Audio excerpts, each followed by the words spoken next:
Hello दोस्तों, तो आज के वीडियो में हम बात करेंगे रिलेटिव मोशन के बारे में। Relative motion, right. तो थोड़ा सा डिस्कस करते हैं व्हाट इज रिलेटिव मोशन। तो रिलेटिव मोशन का कॉन्सेप्ट ये है कि सपोज करिए कि एक रोड पे एक कार ट्रेवल कर रही है, ठीक है। एक कार जो है एक रोड पे ट्रेवल कर रही है इस तरीके से, इसका वेलोसिटी भी है। तो वहाँ पे हमने इस वेलोसिटी को यूज किया था। इसका मतलब ये है इसका सिंपल मीनिंग ये है कि जब हमारा ऑब्जर्वर ग्राउंड पे है तो इस कार की वेलोसिटी कुछ और हमें परसीव होगी, और ये जब ऑब्जर्वर इनसाइड द कार है तो कार की वेलोसिटी कुछ और परसीव होगी, राइट। तो रिलेटिव मोशन का मतलब हो गया, हिंदी में इसको बोलेंगे सापेक्षिक गति। सापेक्षिक गति ये टोटली डिपेंड करता है फ्रेम ऑफ रेफरेंस के ऊपर, यानी कि जिस फ्रेम से आपका ऑब्जर्वर किसी भी ऑब्जेक्ट को मोशन में देखता है, किसी ऑब्जेक्ट को मोशन में देखता है। तो चलिए बात करते हैं। तो डेफिनेशन के पहले जाएंगे। डेफिनेशन क्या है? The motion of an object with respect to other moving or stationary object is called relative motion. The motion of an object with respect to other moving or stationary object is called relative motion. चलिए इसको थोड़ा सा practically observe करने की कोशिश करते हैं। तो हम यहाँ पे मोशन स्टार्ट करेंगे, motion in a straight line, यानी कि वन डायमेंशनल मोशन से, यानी कि relative motion in one dimension. तो यहाँ पे एक सरफेस ऑफ रोड आपको दिखाया गया है। सरफेस ऑफ रोड पे दो कार है आपके पास। There are two cars. एक फर्स्ट कार है जो कांस्टेंट वेलोसिटी से मूव कर रही है। कांस्टेंट वेलोसिटी कहने का मतलब कि इसमें कोई एक्सीलरेशन नहीं है। और सेकेंड वाली जो कार है एक्सेलरेटेड मोशन कर रही है, कि यानी कि इसमें एक्सेलरेशन है। दोनों अपोजिट डायरेक्शन में मोशन कर रही है और एक दूसरे के पास आ रही है, हाँ।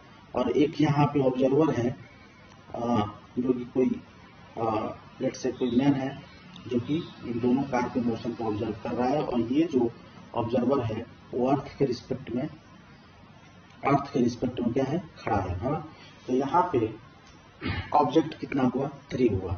एक तो मैन है, दूसरा कांस्टेंट वेलोसिटी कार है, तीसरा एक्सीलरेटेड कार है, हाँ। तो इसको हम नाम देंगे frame A, frame B and frame C, ठीक है। अब जिस फ्रेम से हम किसी दूसरे ऑब्जेक्ट के मोशन को देखेंगे तो उसको बोलेंगे कि उस फ्रेम के रिस्पेक्ट में हम बात कर रहे हैं, ठीक है। उस फ्रेम के रिस्पेक्ट में बात कर रहे हैं। चलिए, तो ये जो फ्रेम ए है जो कि on the surface of the ground है, ये क्या है? फिक्स्ड फ्रेम है। फिक्स्ड फ्रेम है, इसी से हम क्या करेंगे? इन दोनों कार के मोशन को एनालाइज करेंगे, ठीक है। तो यहाँ पे एक टर्म लिखा गया है एक्स बी ऑब्लिक ए, हाँ। ये क्या बताता है? Position of object, position of car B with respect to man, with respect to frame A, हाँ। और यहाँ पे जो फ्रेम सी है इसका जो पोजीशन है ए के रिस्पेक्ट में, लेटर से एक्स सी ऑब्लिक ए है ना, ये इसका पोजीशन है। और यहाँ पे कार सी का जो पोजीशन है with respect to frame B वो एक्स सी ऑब्लिक बी है। यानी कहने का मतलब ये है कि यहाँ पे जनरल वर्ड यूज किया गया है एक्स। एक्स का मतलब होता है डिस्प्लेसमेंट। एक्स का मतलब होता है डिस्प्लेसमेंट। और ये जो डिस्प्लेसमेंट है, पहले हम वो लेटर लेंगे जिससे कि जिस ऑब्जेक्ट का पोजीशन हमें बताना है, और दूसरा लेटर वो होगा जिसके रिस्पेक्ट में बताना है, तो इस ग्राफ से क्लियर है कि यहाँ पे सी का पोजीशन ए के रिस्पेक्ट में अगर हमको निकालना है तो ये होगा बी का position with respect to A plus C का position with respect to B, ठीक है। यानी कि डिस्प्लेसमेंट, सी का डिस्प्लेसमेंट, यानी कि एक्सेलरेटेड कार का डिस्प्लेसमेंट जो होगा, एक्सेलरेटेड कार का जो डिस्प्लेसमेंट होगा with respect to A will be equal to displacement of car B with respect to A plus displacement of C with respect to B। लेटर से इक्वेशन नंबर 1 इसको बोलिए। इस डायरेक्टली हम कर क्या रहे हैं कि यहाँ पे वेक्टर समेशन कर रहा है। वेक्टर समेशन यानी कि X C A is equal to X B A plus X C B, है ना। यानी कि position of C with respect to A is equal to position of B with respect to A plus position of C with respect to B, है ना। तो यहाँ पे motion one dimensional हो रहा है, तो वन डायमेंशनल मोशन में जनरली क्या करते हैं कि वेक्टर लिया जाता है साइन के साथ, है ना, वेक्टर लिया जाता है साइन के साथ। ये जो फर्स्ट इक्वेशन ऑफ मोशन है इसको हम डिफरेंशिएट करेंगे with respect to time, with respect to time. तो टाइम से इसको डिवाइड करने का मतलब ये है, टाइम से इसको डिफरेंशिएट करने का मतलब ये है कि ये जो डिस्प्लेसमेंट इक्वेशन है इसमें हम टाइम से डिवाइड कर रहे हैं, डिस्प्लेसमेंट इक्वेशन में टाइम से डिवाइड कर रहे हैं। तो X C A divided by T will be equal to V C A and X P A divided by T equals to V B A and X C B divided by T equals to V C B. तो इस तरीके से हमें equation number 2 gain हुआ है। अब हम क्या करेंगे कि ये जो आपका वेलोसिटी इक्वेशन है, रिलेटिव मोशन का वेलोसिटी इक्वेशन है, उसको क्या करेंगे टाइम से डिवाइड कर देंगे। तो velocity will be converted into acceleration, तो एक्सेलरेशन में कन्वर्ट हो जाता है, यानी कि V C A divided by T equals to A C A and V B A divided by T equals to A B A and V C B divided by T equals to A C B. यहाँ पे लिखा है the term A D A is zero, A B A क्यों zero है, क्योंकि ये car B के acceleration को बताता है विथ रिस्पेक्ट टू ए, यानी कि ये जो कार बी है वो कांस्टेंट वेलोसिटी से मोशन कर रही है, तो इसमें कोई एक्सेलरेशन नहीं है ना, यानी कि the term B D A is zero because B A is constant. तो A C A is equal to A C B. चलिए अब आगे बात करते हैं relative motion in one dimension. तो बेसिकली आपके क्लास 11 फिजिक्स सिलेबस में जो रिलेटिव मोशन है वन डायमेंशन में और टू डायमेंशन में वही स्टडी करना है। वन डायमेंशनल रिलेटिव मोशन कहने का मतलब ये है कि आपके पास दो व्हीकल है, दो कार है, दो ट्रक है, दो बॉडी है, दो ऑब्जेक्ट है, वो अपोजिट डायरेक्शन में मूव करते हुए एक दूसरे के पास आ रहे हैं, या फिर सेम डायरेक्शन में मूव कर रहे हैं, या फिर एक ऑब्जेक्ट रेस्ट में है, दूसरा क्या है मूविंग है, इस तरीके का कंडीशन हो सकता है।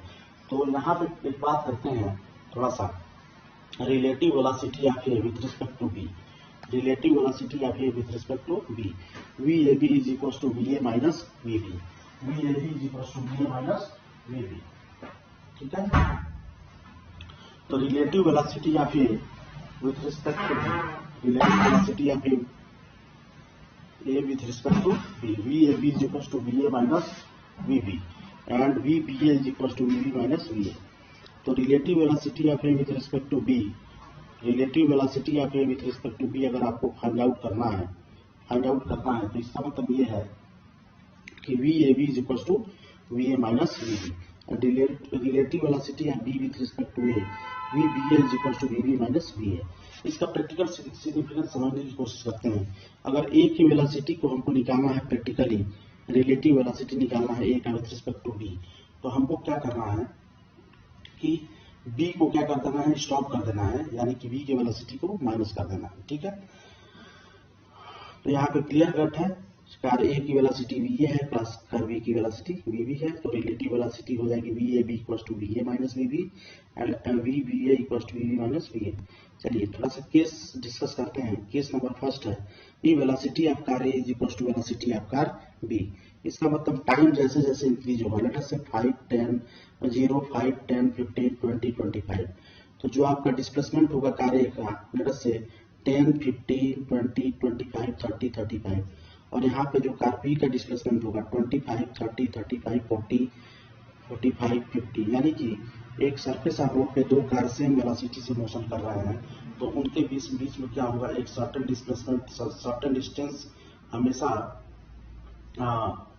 होगा जो कि सेम डायरेक्शन में दोनों कार मोशन कर रहे हैं। अगर इस ग्राफ को प्लॉट किया जाए तो दो स्ट्रेट लाइन हमें मिलेगा। स्ट्रेट लाइन का इक्वेशन आप जानते होंगे, y is equal to mx plus c, दो ग्राफ मिलेगा और दोनों ग्राफ के बीच में एक गैप होगा क्योंकि दोनों कार के बीच में मोशन के ड्यूरिंग में क्या बताता है, डिस्प्लेसमेंट को बताता है।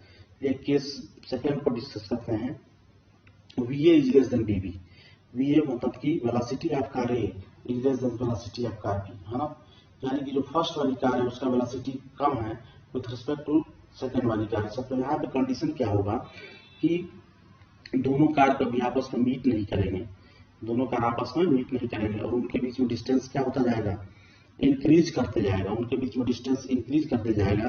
तो जब डिस्प्लेसमेंट और टाइम के बीच में ग्राफ हम प्लॉट करेंगे, डिस्प्लेसमेंट ऑफ एक्स ए और डिस्प्लेसमेंट ऑफ एक्स बी, तो ग्राफ कुछ इस तरीके से होगा और इनके बीच में जो डिस्टेंस होगा लगातार इंक्रीज करते जाएगा और कोई चांस नहीं होगा कि दोनों कार क्या हो आपस में मीट करें।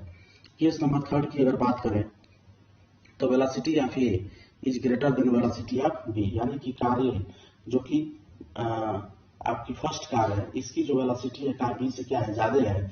तो दोनों कार एक जगह पे मीट करेंगे, दोनों कार क्या करेंगे, एक जगह पे मीट करेंगे। अगर इनके ग्राफ को ड्रॉ किया जाए तो ये है टाइम है 0, 5, 10, 15, 20, 25 और ये क्या है आपका डिस्प्लेसमेंट ऑफ कार ए है, ये डिस्प्लेसमेंट ऑफ कार बी है। तो इस तरीके से डेटा गिवन डेटा से हम ऑब्जर्व कर सकते हैं कि दोनों कार एक दूसरे को मीट करेंगे, दोनों कार एक दूसरे को मीट करेंगे at time t is equal to 20, क्योंकि 20 जब सेकेंड टाइम हो रहा है तो यहाँ पर displacement of car A is equal to displacement of car B. तो यानी कि time t equal to 20 second पे दोनों कार का डिस्प्लेसमेंट क्या हो जाएगा, इक्वल हो जाएगा, यानी दोनों कार आपस में मिल जाएंगे। और आगे जब फर्दर मोशन प्रोसीड करेगा तो displacement of car A will be greater than displacement of car B। तो इस तरीके से हमें यहाँ पे 3 केस डिस्कस किया, रिमाइंड करा दूं एक बार आपको। पहला केस ये है कि दोनों की वेलोसिटी आपस में क्या है, इक्वल है, दोनों कार कहीं मीट नहीं कर रहे हैं। कार नंबर फर्स्ट की वेलोसिटी कार नंबर ए की वेलोसिटी लेस देन है वेलोसिटी ऑफ कार बी। तो ये भी कंडीशन है जब दोनों कार आपस में मीट नहीं करेंगे। लेकिन जब V A is greater than V B है तो इसका मतलब दोनों एक कार एक सर्टेन पॉइंट पे क्या करेंगे, सर्टेन टाइम पे क्या करेंगे, मीट करेंगे, है ना। चलिए आगे बात करते हैं। 2 objects moving in opposite direction. जब 2 ऑब्जेक्ट अपोजिट डायरेक्शन में मोशन करते हुए आते हैं तो वहां पे कॉन्सेप्ट क्या होता है कि जब मोशन अपोजिट डायरेक्शन में होता है तो वहां पे क्या होता है, वेलोसिटी क्या हो जाती है, ऐड हो जाती है, डायरेक्ट ऐड कर देते हैं 1 डायमेंशनल मोशन के लिए। यानी कि जब 2 ऑब्जेक्ट अपोजिट डायरेक्शन में जा रहे हैं, लेट अस से टाइम यहाँ पे चेंज हो रहा है 0, 5, 10, 15, 20, 25 और यहाँ पे डिस्प्लेसमेंट की बात करें तो कार नंबर ए है जो कि लेफ्ट से राइट जा रही है और कार नंबर बी है जो राइट से लेफ्ट आ रही है। तो लेफ्ट से राइट जाने वाली कार के लिए डिस्प्लेसमेंट है 20, 10, 20, 30, 40, 50, 60, राइट। और राइट से लेफ्ट आने वाली कार के लिए डिस्प्लेसमेंट है 55, 50, 45, 40, 35, 30। यानी कि एक ऑब्जेक्ट के लिए डिस्प्लेसमेंट की वैल्यू इंक्रीज कर रही है और एक के लिए डिस्प्लेसमेंट की वैल्यू क्या हो रही है, डिक्रीज कर रही है। ऐसा इसलिए हो रहा है कि मोशन अपोजिट डायरेक्शन में हो रहा है। लेफ्ट से राइट जाने वाली कार के लिए क्या होगा कि डिस्प्लेसमेंट की वैल्यू इंक्रीज करेगी और राइट से लेफ्ट आने वाली कार के लिए डिस्प्लेसमेंट की वैल्यू डिक्रीज करेगी। इस तरीके से एक का डिस्प्लेसमेंट आपका इंक्रीजिंग ऑर्डर में है, एक का डिस्प्लेसमेंट आपका डिक्रीजिंग ऑर्डर में है। यानी कि सर्टेन कहीं ना कहीं एक पॉइंट रहा होगा जहाँ की दोनों का डिस्प्लेसमेंट क्या बराबर हो गया होगा। तो ये टाइम आपका 15 सेकेंड है, यानी 15 सेकेंड पे दोनों कार का डिस्प्लेसमेंट इक्वल हो गया है और यहाँ पे क्या है कि दोनों कार मीट कर जाएंगे। तो ये है मोशन इन अपोजिट डायरेक्शन। तो जब भी मोशन इन अपोजिट डायरेक्शन होता है, प्रैक्टिकल एग्जांपल इसका मैं देता हूँ कि सपोज करिए 2 ट्रेन है अपोजिट डायरेक्शन में आ रही है, ठीक है, उनके बीच का डिस्टेंस 100 मीटर है और एक का वेलोसिटी है लेट्स से 20 किलोमीटर पर आवर और दूसरे का है 30 किलोमीटर पर आवर। तो ये उनके बीच में जो 100 मीटर का डिस्टेंस है वो 20 + 35 विल बी इक्वल टू 55। इस वेलोसिटी से कवर होगा, यानी कि रिलेटिव वेलोसिटी से कवर होगा। तो रिलेटिव वेलोसिटी का कंप्लीट अप्रोच यहाँ पे सिस्टमेटिक वे में अप्लाई करना होगा, राइट। चलिए नेक्स्ट टॉपिक की बात करते हैं। 2 objects moving in opposite direction. ये टॉपिक फिनिश हो गया है। देन हम बात करेंगे relative motion in 2 dimension. Relative motion in 2 dimension, है ना। अभी तक हम 1 डायमेंशन की जब बात करेंगे तो 1 डायमेंशन में जब रिलेटिव मोशन की बात करेंगे तो 2 कार जब अपोजिट डायरेक्शन में आ रही है तो उनका वेलोसिटी ऐड हो जाता है। अगर सेम डायरेक्शन में जा रही है तो उनका वेलोसिटी क्या हो जाता है, सब्ट्रैक्ट हो जाता है, ठीक है। तो यहाँ सब कुछ जो स्टोरी है वेक्टर की स्टोरी है। 1 डायमेंशनल मोशन में जो कि वेक्टर जो होता है वो स्केलर ही होता है एक तरीके से। 1 डायमेंशनल मोशन में वेक्टर जो होता है स्केलर का वर्क करता है, राइट। तो इस तरीके से हम क्या करते हैं, अपोजिट मोशन के लिए कार की वेलोसिटी को ऐड करते हैं और in the same direction motion के लिए कार की वेलोसिटी को सब्ट्रैक्ट करते हैं। ठीक है, तो ये प्रैक्टिकल एग्जांपल्स आप देख सकते हैं कि यहाँ पे कार है, एक कार है जो कांस्टेंट वेलोसिटी से मूव कर रही है, और यहाँ पे एक अनदर कार है जो कि एक्सेलरेटेड मोशन कर रहा है, और एक ऑब्जर्वर यहाँ पे ग्राउंड पे खड़ा है। एक ऑब्जर्वर क्या है, ग्राउंड पे खड़ा है। ठीक है, तो यहाँ पे 3 ऑब्जेक्ट्स हैं, तो 3 ऑब्जेक्ट्स है, तो यहाँ पे क्या है, 3 फ्रेम ऑफ रेफरेंस है।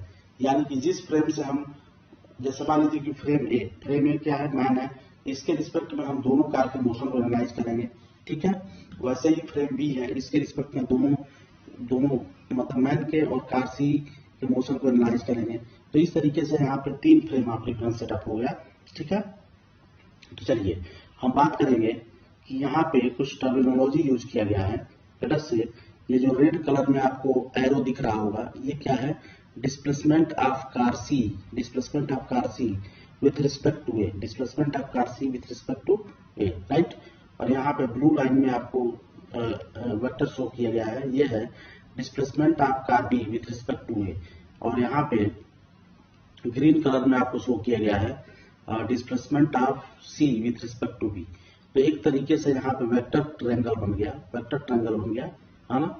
तो वेक्टर ट्रायंगल से क्या क्लियर देखने को मिल रहा है कि जब ये जो वेक्टर होगा, यानी कि ये जो वेक्टर होगा, इसके डायरेक्शन को अगर हम अपोजिट कर दें, आर सी बी के डायरेक्शन को अपोजिट कर दें, तो R C A plus R C B will be equal to R P, है ना। तो हम स्टडी कर रहे हैं relative motion in 2 dimension from the above figure, है ना। वेक्टर का समेशन, वेक्टर का एडिशन अगर हम ध्यान में रखें तो यहाँ पे हम लिख सकते हैं vector R C A is equal to R vector R B A plus vector R C B. ठीक है ना।